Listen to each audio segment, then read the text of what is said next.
Professor, how bad is the world economy? Well, there's a lot of risk right now. The main source of risk is in Europe, the euro crisis. And it's not just Greece. The real problem is the Spanish banking system, the level of debt in Italy, Ireland, Portugal. So it's, while the focus right now is on Greece, it's much, much broader. I believe it's the fundamental structure of the euro, which is problematic. At the same time, the United States is not doing very well. It's growing better, but not fast enough to create new jobs for the new entrants in the labor force, let alone to bring down the unemployment to 23 million Americans who would like to get a full-time job and can't get one. And the United States faces enormous political risk about sustaining the economy because of the into the Bush tax cut, into the payroll tax cut, sequestration, debt crisis. So we have, the United States, also enormous amount of risk.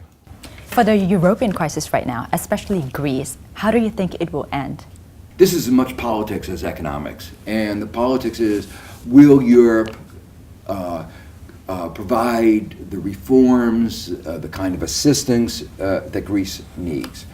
There are fundamental problems with the institutional arrangements, the reforms, the actions taken in December made things worse, I think. The commitment to austerity brings the economy down, weakens it, makes it more difficult for Greece to pay the debt as the rest of Europe gets weaker, goes into recession. So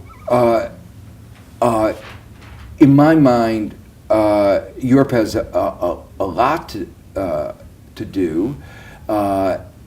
It could save euro. It could enable Greece to stay on, but political bets are that it's just 50-50. What would happen to the world if Greece actually pulls out of the Eurozone?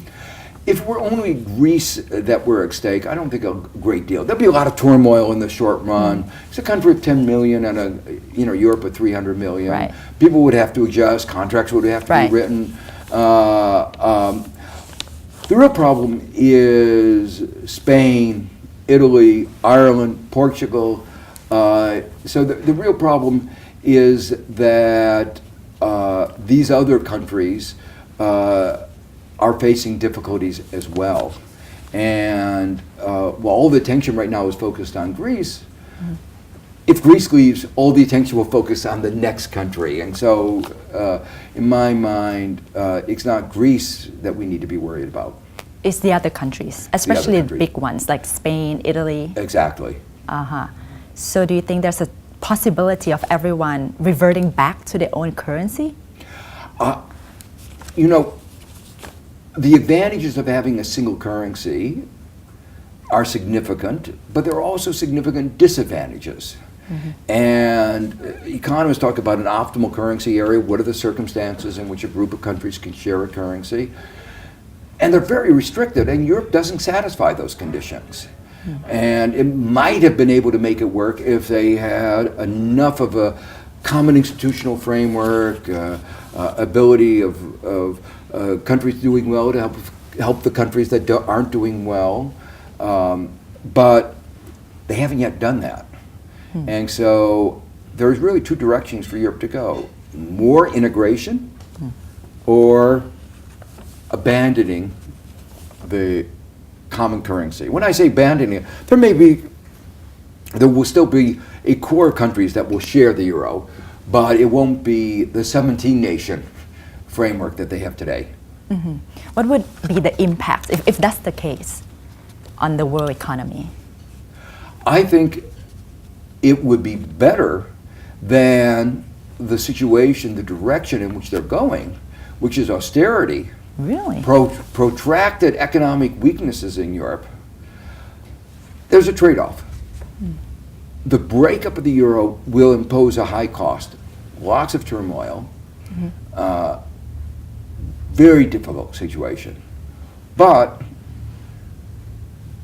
over the medium to longer term, the greater flexibility of going back to different countries where currencies can adjust will lead to faster economic growth. After Argentina defaulted and allowed its exchange rate to fall relative to the dollar, because it was pegged to the dollar, Argentina grew at more than 8% from 2001 to when the crisis occurred till 2008 until the global crisis. So there's life after debt, there's life after devaluation, there's life after leaving the euro, and if you have tied your hands in a way that can't work, it's better to untie them. Mm-hmm. And that's the choice. The process of untying is going to be very difficult, but if they don't make the arrangement work, protracted recession or protracted weakness is going to be bad, not only for Europe, but for the whole world. Just think about the problems facing Spain, where the youth unemployment is 50%. The unemployment has been at a high level since the beginning of the crisis in 2007-8. Mm-hmm.